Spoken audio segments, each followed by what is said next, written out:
발표 내용 잘 들었습니다. 현실적인 문제에 대해서 많은 실무적인 그 함의를 보여주신 그런 내용이었다고 생각됩니다. 바로 이어서 발제자분 그리고 토론자분을 모시고 발제에 관한 토론을 시작하도록 하겠습니다. 이번 발제의 토론자이신 이진영 KBO 사무처장님, 그리고 한승진 을지대 교수님, 그리고 한국체육대학 임미삭 교수님을 단상으로 모시도록 하겠습니다.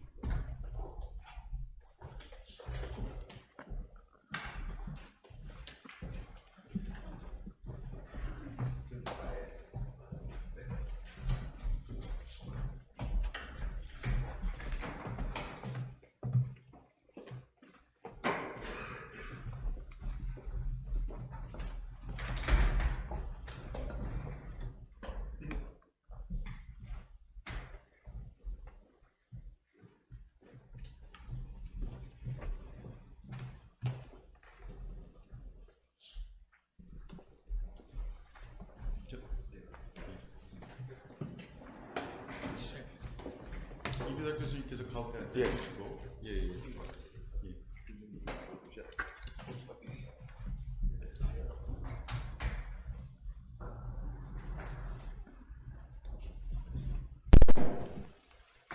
토론은 토론자분당 한 10분 정도의 시간을 드리도록 하겠습니다.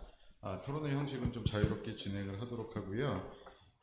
우선 이진영 사무처장님의 오늘 발제에 관한 토론을 시작하도록 하겠습니다. 사무처장님, 토론 시작해 주시면 됩니다. 네, 안녕하세요. 이렇게 굉장히 의미도 많이 있고 그리고 많이 배울 수 있는 이런 자리에 초대해 주셔서 대단히 감사합니다. 특히 배재성 회장님 감사합니다. 그리고 여러 교수님과 여러분께 되게 감사드리고요. 제가 사실은 굉장히 배움이 짧아서 어떻게 말씀을 드려야 될지 잘 모르고 있는데 그냥 제가 알고 있는 한도 내에서만 좀 말씀을 드리겠습니다. 좀 전에 우리 이삭 교수님 말씀하신 거 내용 너무 잘 들었고 너무 도움이 많이 됐어요.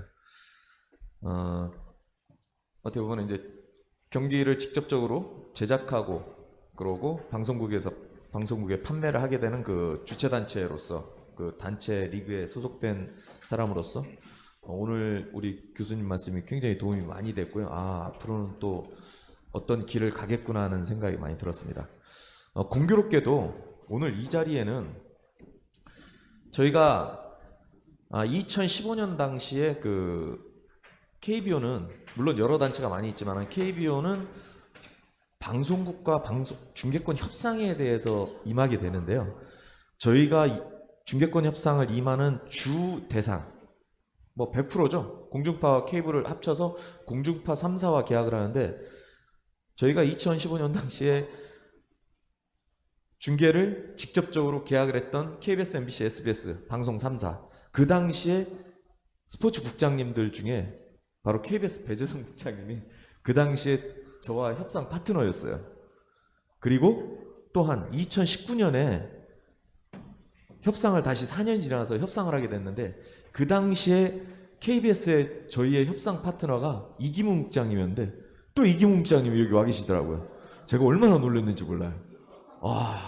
그러면서 오늘의 이 중계권에 대한 얘기를 하면서 이 국장님들이 핵심 요소를 다 알고 계신 분들이 여기 와 계시길래 오늘 굉장히 이 자리가 굉장히 의미 있고 굉장히 미리부터 준비가 많이 된 자리구나. 그리고 이미삭 교수님이 좀 전에 또 이렇게 발제를 해주면서 내용을 들었더니 이거 뭐지? 방송국에서 아주 협공을 하는 것 같기도 하고 그러나 저희가 아까 이제 처음 자료에서 말씀드렸다시피 약 4년간 저희가 2,160억과 800억 총 3,000억의 계약을 한 건 충분히 맞고요.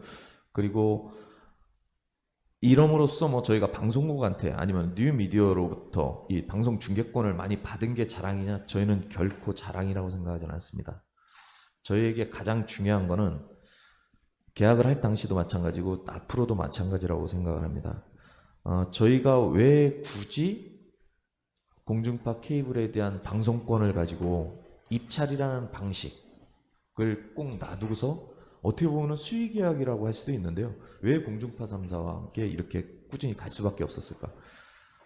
그거는 전 세계 스포츠를 모두 통틀어서 바로 스포츠는 가장 중요한 거는 프로스포츠는 산업화라고 생각을 합니다. 그 산업화의 가장 큰 축이 뭐냐면은 입장권 수입이 한 가지 30%가 있고요. 3분의 1이. 그리고 또 하나 MD 상품과 여러 상품을 판매함으로써 수익을 창출할 수가 있습니다. 그리고 바로 3분의 1을 차지하는 게 어떻게 보면 요즘은 더 커졌을지도 모르지만은 바로 중계권 계약입니다. 이 세 가지가 포트폴리오가 형성이 정확하게 돼야지만이 스포츠는 산업화가 될 수 있다고 보여집니다. 대한민국 스포츠에서 현재 산업화가 될 수 있다고 좀 감히 얘기를 한다면은 제가 보기에는 아마도 골프 이 종목 정도가 아마 산업화가 되지 않았을까. 여타 스포츠는 물론 KBO 리그가 그래 좀 더 잘 나가지 아무리 그래도 현재 산업화에 정확하게 이분을 넘어서지는 못하고 있어요. 지금도 역시 모기업으로부터 충분히 지원을 받아야지만이 살아갈 수가 있습니다. 그렇다면은 중계권이 대한민국 프로리그에는 굉장히 중요한 요소가 된다고 생각합니다. 아까 3천억을 말씀드렸는데 그 3천억이 굉장히 중요한 게 아니고 이 돈의 가치보다 얼만큼 많은 가치를 방송국에 제공을 해서 그리고 뉴미디어에게 제공을 해서 그게 바로 수익이 방송국이 뉴미디어가 더 많은 수익을 올려야 된다는 게 저희 리그 사무국에서는 늘 가지고 있는 생각이었습니다. 그래서 아까 그 말씀하신 것 중에 리그 사무국 자체가 너무 이 유통까지 가져가면서 수익을 많이 거뒀다고 하지만은 그런 부분에 대해서는 리그 사무국과 방송국과 뉴미디어 간에는 계약이 존재를 해요. 그러니까 우리 그 교수님이 변호사 법률적으로도 되게 많이 판정을 해주셨는데 사실은 법률보다 더한 게 계약서에 들어가 있는 문항들이에요. 그러면은 KBO 리그는 그 많은 거를 어떻게 보면 재판매권까지 뺏어갔잖아 이런 게 아니고 그 계약이 굉장히 많은 내용을 넣어놓고 있습니다. 그렇기 때문에 이런 부분은 향후 다음 계약 이제 2013년 말에 그 계약에서 역시 법보다 더 중요한 게 계약 양자 간의 굉장히 중요한 그 세부 사항이라고 생각이 들고요. 그건 아마 그 시대적 상황에 따라서 굉장히 많이 또 변할 거라고 생각을 합니다. 그렇기 때문에 그런 부분에 있어서는 좀 더 나중에 그 깊은 대화를 할 수 있을 때 한번 말씀을 드려야 될 것 같고요. 제가 이제 내용을 살짝 바꿔서요. 오늘 준비해온 자료가 사실은 있었는데요. 지난번 계약 때 2019년에 저희가 이제 지금 와 계신 이기문 장님하고 방송 3사와 저희가 계약을 맺을 당시에 저희가 조건을 내세웠던 게 있습니다. 그 전까지 연간 540억의 공중파 케이블 계약을 했었는데 그 당시에도 사실은 시청률은 약간 하락하고 있었고 그리고 관중 역시 최고점에서 내려가고 있었습니다. 근데 그때 그렇다면은 재판매권까지 가져온 KBO가 너무 많이 돈을 요구한 거 아니냐. 근데 그 안에는 어떻게 보면은 각 방송국이 써야 되는 기본 비용을 갖다가 리그 사무국이 안고 오는 경우가 굉장히 많이 있어요. 그렇기 때문에 계약이 여러 가지 세부 사항이 있는데 그 중에서 제가 이제 오늘 좀 말씀을 드리고 싶은 거는 방송국의 그 기존에 그 쓰던 비용을 재비용을 연간 최소 50억 이상을 줄여주는 그렇게 되면은 사실은 저희 중계권료를 굉장히 많이 감해준 게 되거든요.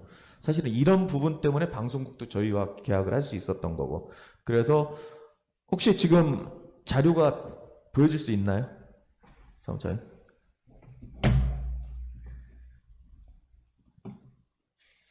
그래서 이제 내용을 좀 바꿔서요. 저희 그 미디어 센터에 있는 아카이빙 센터를 잠깐 좀 소개를 해드리겠습니다. 저희가 방송 3사와 계약을 할 때 케이블까지 합쳐서 모두 8개 채널이 있다고 보시면 되고요. 거기에다가 종편까지 있을 수도 있겠는데 저희가 그 방송국들하고 이 협상을 하면서 당시에 뭐를 했냐. 잘 생각해 보시면은 야구는 하루에 5경기씩 열려요. 5경기가 열리고 나면은 케이블이나 공중파 방송사에서 경기가 끝나자마자 하이라이트를 바로 해요. 그 하이라이트를 한다는 얘기는 뭐냐? 방송국에 누군가가 5명이 앉아서 5경기를 계속 편집을 하고 있는 거예요. 그렇다면 이 많은 인건비, 거기다가 각 운동장으로부터 와야 되는 전송비, 라인비 이런 걸 다 합치면은 방송국들이 케이블 한 사당 1년에 들어가는 게 전송비하고 5명이 앉아서 만드는 거 이런 비용까지 하면 거의 한 10억 이상씩 들어가요. 그럼 5개 케이블 채널이 이 비용 들어가는 거. 더군다나 공중파도 또 똑같은 거를 해야지만이 다음날 뉴스에 쓰거나 필요할 때 뭐 이승엽 선수의 홈런을 언제건 찾아낸다거나 이런 아카이빙을 모든 방송사가 다 해야 되는데 저희가 그러면 540억을 그대로 유지를 하면서 어떻게 그 돈을 그대로 유지할 수 있냐. 그럼 저희 역시 방송국이 재비용을 적게 해주는 게 저희의 가장 큰 목표입니다. 저희도. 저희 KBO 리그에 지금까지 40년간 변하지 않는 건 뭐냐면 저희와 함께 하는 기업들, 방송사가 수익을 충분히 내기를 저희는 원합니다. 그래야지만이 저희도 산업화가 된다고 생각을 하고요. 그래야지만이 저희와 계약을 해서 많은 저희에게 수익을 줄 거라고 생각을 합니다. 그래서 저희가 이 전 계약에서 사실은 가장 중요하게 여겼던 부분은 바로 여기 핵심이 미디어 센터에 있는 아카이빙 센터인데요. 저희가 그 이전까지는 어떻게 됐냐면은 2006년 전까지, 그러니까 중계권 계약에 있어서 2006년 이전과 2006년 이후라고 보시면 됩니다. 2006년 이전에는 KBO가 방송에 대한 재판매 권리가 없었습니다. 그리고 뉴미디어라는 게 없었어요. 대한민국의 네이버와 카카오가 이렇게 굉장히 큰 플랫폼이 될 거라고 생각을 안 했는데 그 당시에 저희가 이제 협상을 하면서 이전까지는 어떻게 보면은 뭐 이런 기능적인 기술적인 기능이 없었는데 2006년도 당시에 계약을 하면서 뉴미디어 권리가 분리가 됐습니다. 그러면서 이제 네이버나 포털을 통해서 야구 중계권이 판매가 됐고요. 이때부터 시작해서 저희가 이제 영상 권리를 리그 사무국이 갖고 오는 계기가 된 거죠. 2006년이. 그러면서 네이버에 처음으로 하루에 한 경기가 나가기 시작을 했어요. 그러면서 저희가 요 전에 하면서 KBO 미디어 센터를 지난해 구축을 하게 됐습니다. 이제 다음으로 좀 넘겨주시기 바랍니다. 여러분 10분밖에 안 돼서요. 그냥 간단하게 먼저 말씀을 드리겠습니다. 저희가 그 미디어 센터에서 이제 아카이빙 센터를 만들었는데요. 가장 중요한 거는 공중파 3사 그리고 케이블 5개 채널이 매일 밤마다 해야 되는 그 아카이빙 연간 10억 이상씩 사별로 들어가야 되는 그 돈을 모든 거를 KBO가 전 구장, 전국에 있는 10개 구장에 다 전송 회선을 다 설치를 했습니다. 다음 페이지로 좀 부탁드리겠습니다. 자, 구성은 이렇게 씁니다. KBS, MBC, SBS, 뭐 KBSN 스포츠, 뭐 이렇게 각 케이블사들 그리고 전국에 있는 10개 구장. 이 현장에서 제작이 되면은 제작된 피드는 순간 동시에 KBO의 미디어 센터로 들어오게 됩니다. 이 미디어 센터를 거쳐서 바로 방송국으로 다시 들어가죠. 방송국에 들어가고 나면은 방송국 부조에서 다시 더티를 입혀서 그게 송출을 하게 되는데요. 이 과정에서 드는 랜선 비용값 아니면은 아카이빙 비용 이런 거를 그 사무국이 떠안게 됨으로 인해서 방송국의 재비용을 줄여주는 효과. 또 한 가지는 아까 피드 값이라고 우리 교수님이 아주 정확하게 말씀을 해주셨는데 진짜 맞아요. 그러면은 방송국은 만든 거를 피드를 제공을 할 때 뉴미디어는 피드 값을 사야 되는데 이 과정을 가장 저희는 줄여줬어요. 제작을 해서 온 거를 갖고 이 소위 말해서 아나운서 더빙과 자막이 입힌 더티 피드라고 하는데 이 더티 피드를 실질적으로 저희 미디어 센터에서 바로 뉴미디어 송출을 해줍니다.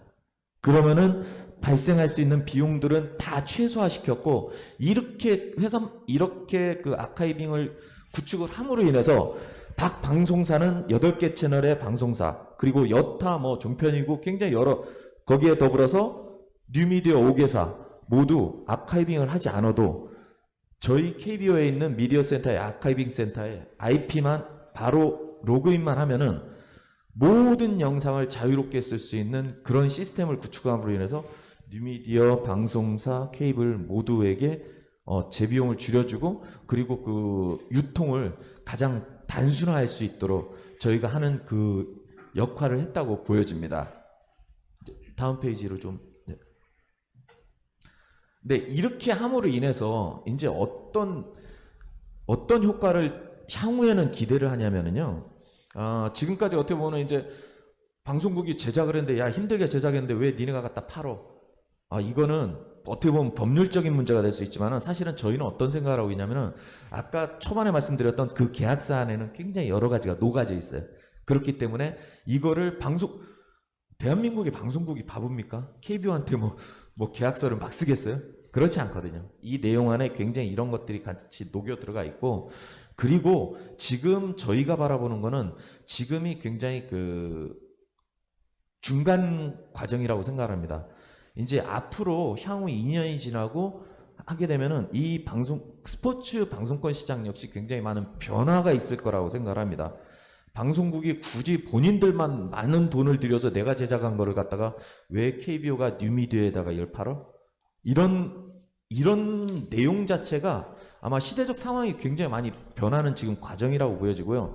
향후에는 과연 방송국이 제작을 해서 이거를 판매를 할지, 아니면은 여타 다른 곳에서 제작을 해서 방송국은 지금까지의 제작 기능과 편성 기능, 그러므로 인해서 편성을 함으로 인해서 광고 수익을 얻고, 광고 수익을 가지고서 중개권료를 내고 방송국이 수익을 얻는 이 과정이 어떻게 보면은 지금 향후에는 앞으로 2년 뒤 또는 앞으로 6년 뒤에는 방송국이 힘들게 제작까지 하지 않고 어떻게 보면 편성만 함으로써 그 편성권으로서 수익을 내고, 그렇다면 제작 기능의 부분에 대한 거는 또 다른 공론화가 필요하지 않을까, 여타 여러 가지 좀 생각을 하고 있고요. 그렇게 된다면 아까 우리 이민석 교수님이 말씀하셨던 이런 제작에 대한 불합리, 이거에 대한 재판매에 대한 불합리 또는 유통, 이런 부분에 있어서는 지금은 저희가 생각하는 거는 하나의 과정이라고 생각합니다. 그러고 이 과정이 어느 정도 지나가고 난다면은 향후 몇 년 뒤에는 분명히 요즘 뭐 OTT나 이런 부분도 굉장히 많이 발달해 있잖아요. 그럼 방송국이 굳이 나만 왜 비싼 돈 제작해 갖고 이걸 딴 사람들이 이걸 갖다가 뭐 본다든지 팔어? 아마 이런 불합리한 점은 향후에 점점 그 간극을 굉장히 좁혀갈 거라고 아마 생각을 합니다. 예. 네, 오늘 준비한 토론, 건 여기까지 하겠습니다. 준비까지 해주시고 자료도 준비해주시고 열띤 토론 감사드리겠습니다. 우선 시간 관계상 바로 두 번째 토론 하고요. 그 다음에 종합 토론을 짧은 시간 동안 갖도록 하겠습니다. 을지대학교 한승진 교수님 토론 진행해 주시기 바라겠습니다. 네, 반갑습니다. 을지대학교에 근무하고 있는 한승진이라고 합니다. 이민석 교수님 발제 잘 들었고요. 우리 KBO 이진영 사무차장님의 말씀도 잘 들었습니다. 저한테 주어진 시간이 짧기 때문에 제가 드릴 말씀을 간략하게 말씀을 드리겠습니다. 아까 이민석 교수님께서 말씀하신 것 중에 가장 제가 좀 눈여겨봤던 거는 그 경기의 재미와 컨텐츠의 재미가 결국 상호 호환될 수 있다는 것에 좀 중점을 두고 싶습니다. 이제 저 같은 이제 스포츠를 연구하는 학자이기 때문에 그 스포츠는 상당히 아주 미묘한 특성들이 많이 있거든요. 그래서 결과적으로 야구 중계와 축구 중계는 근본적으로 좀 특성적으로 다르다고 볼 수 있습니다. 그리고 야구에 참여하는, 그러니까 직관하고 있는 그 관중들이 결국 어찌 보면 컨텐츠의 생산자가 될 수가 있거든요. 그래서 요즘 야구 중계 자세히 보시면 선수의 어떤 퍼포먼스만 찍는 게 아니고 결국 그 관중들이 어떤 플래카드를 들고 그 관중이 어떤 표정을 짓는지가 결국 생중계에서 상당히 중요한 부분으로 떠오르고 있는 반면에 축구 같은 경우는 그런 게 조금 다릅니다. 그래서 선수가 경기력이나 또 선수의 멋진 동작, 그다음에 골을 넣었을 때 그런 세리머니, 이런 것들에 좀 중점적으로 아마 중계가 되니까 이제 그런 것들은 종목마다 좀 특징이 있겠는데 모든 종목이 다 미디어와 연관되기보다는 우리나라에서 어쨌든 프로 종목들이 아마 주가 될 것 같고요. 그런 의미에서 스포츠가 갖고 있는 그 스포츠 그 미디어를 제작하고 편집하고 그것을 송출해내는 미디어가 상당히 중요하다고 생각합니다. 그래서 그런 의미에서 여기 지금 그 발제 주제가 결국 제작과 유통의 상생 구조인데, 이 상생이란 말을 조금 제 나름대로 해석해서 좀 말씀을 드리면, 결과적으로 지금은 이제 뭐 미디어 혹은 그거와 반대되는 개념으로 뉴미디어 이렇게 말씀을 하셨지만 결국은 그게 다 스포츠를 소비하는 소비자들의 니즈거든요. 그러니까 스포츠를 소비하는 소비자들이 만약에 그 드라마를 주로 보시는 소비자들과 스포츠 미디어를 주로 소비하는 소비자들의 특성은 상당히 다를 겁니다. 그래서 이제 드라마 같은 경우는 아무래도 시청률이라고 하는 거, 동시 시청률 이런 건 상당히 중요한데, 스포츠를 소비하는 소비자들의 그 시청률은 제가 봤을 때는 드라마하고 좀 다르다고 생각을 합니다. 자, 그렇기 때문에 그런 의미에서 그 제작하고 편집 또 그것을 중계 방송을 만드는 거 상당히 중요하다고 생각합니다. 그런 의미에서 아마 그 뭐 유통에 아까 지금 사무차장 말씀하셨지만 뭐 불합리 요소도 있고 또 이미사 교수님 말씀하신 것처럼 뭐 법적인 문제도 있을 수 있지만 저는 뉴미디어도 발전하고 또 미디어 제작도 발전하는 게 결국 상생이라고 생각하거든요. 그리고 요즘 이제 지상파에서 이렇게 스포츠 중계하는 거나 편집하는 걸 보면 우리 흔히 말하면 뉴미디어에서 하는 그런 방식을 상당히 일부는 도용하기도 하고요. 그 다음에 일부는 그런 것들을 컨셉을 만들어 가기도 하기 때문에 그것을 충분히 상생할 수 있는 공간이 있다고 생각합니다. 마지막으로 하나만 말씀드리면 결국은 그 이제 저희가 이제 학회이기 때문에 이 뭐 학자나 연구자들의 역할이 좀 필요할 것으로 보여집니다. 물론 이 중개권료와 같은 그런 거대 금액이 들어가는 경우는 당연히 그 당사자들끼리의 다양한 연구를 통해서 아마 데이터가 가지고 있을 건데요. 그것보다는 저희 이제 연구 집단이 좀 해야 될 것은 그러면 그게 과연 어떠한 효과가 있었는지는 저희 연구자들이나 학자들의 좀 몫이라고 생각합니다. 그러니까 중개권료를 책정하는 것들에 대한 연구들은 당연히 당사자들이 해야 되겠지만 결국 스포츠 소비자들이 그런 바뀐 미디어 환경 또 스포츠 소비자들의 그 소비 패턴이 바뀐 것들이 과연 이 중개권 또 이런 그 미디어 환경에 어떻게 영향을 미치고 또 어떤 효과가 있었는지는 앞으로 계속적인 연구가 좀 필요하고요. 뭐 그것들을 다 반영한다면 앞으로 이 스포츠 미디어 환경이 급변하게 변화됨에 따라서 오늘은 이제 지역적으로 이제 중개권에 대한 부분 또 제작과 유통에 대한 부분만 이제 말씀을 드렸지만 전반적인 부분에서 우리 학회 차원에서 노력 또 그 중개권과 관계된 관계자들 이해관계자의 노력이 다행히 좀 펼쳐야 될 시기가 왔다라고 저는 생각합니다. 제 토론 짧게 마치겠습니다. 예, 토론 감사드립니다. 자, 우선 그 이미삭 교수님께서 오늘 토론하신 내용에 대해서 혹시 추가로 좀 해주실 말씀이 있는지 예. 간단하게만 말씀드리겠습니다. 일단 한승진 교수님 말씀 잘 들었고요. 특히 이제 컨텐츠의 새로운 소비 방법에 대해서 말씀을 하셨는데 거기에 대해서 이제 제가 이 발제를 준비하다 보니까 움짤 규제 논란이라든가 이제 이런 것도 참 논란이 많이 됐었더라고요. 그래서 그런 새로운 소비 방법을 권장하고 그런 것을 이렇게 그 제도권 안에서 좀 이렇게 계약 관계로 제대로 녹여낼 수 있는 그런 방법에 대한 연구나 이런 것들이 좀 진행되어야 된다고 저도 생각을 하고요. 네, 그래서 말씀 잘 들었습니다. 그리고 다음으로 그 이진영 그 사무처장님 말씀 잘 들었고요. 그 계약으로 말씀을 하셨는데 물론 이제 계약이 있죠. 그 KBO하고 이제 방송국 간의 계약이 있고 원래 계약이라는 건 이제 양 당사자 간의 의사가 합치가 됐기 때문에 일어난 거기 때문에 지금 일어나고 있는 제가 말씀드린 이 구조 자체는 당사자들이 합의 없이 일어난 구조는 절대로 아닙니다. 그건 맞는데 말씀드린 바와 같이 이제 중개권 가치가 올라가면서 사실은 양 당사자 간의 협상력이 많이 힘의 우위가 많이 지금 차이가 나는 상황이 됐거든요. 그렇다 보니까 이제 제가 지적드리고 싶은 제가 이제 말씀드리고 싶은 부분은 거기서 이제 플레이어가 3명인데 주최자가 있고 지금 방송국 제작 파트가 있고 그다음에 유통만 담당하는 파트가 있는데 요 셋 간의 이해관계를 좀 조정해 줄 수 있는 주체가 경기 주최자밖에 할 수 없다는 겁니다. 그래서 그런 부분을 좀 고려를 해서 이 계약 내용을 하실 때도 저작권이라든가 그러니까 창작의 어떤 동기를 부여할 수 있는 방안을 조금 고려해 주셨으면 하는 것이 제 오늘 발제의 주제입니다. 예, 감사합니다. 예, 좋은 발제와 또 이에 따른 토론 감사드립니다. 이로써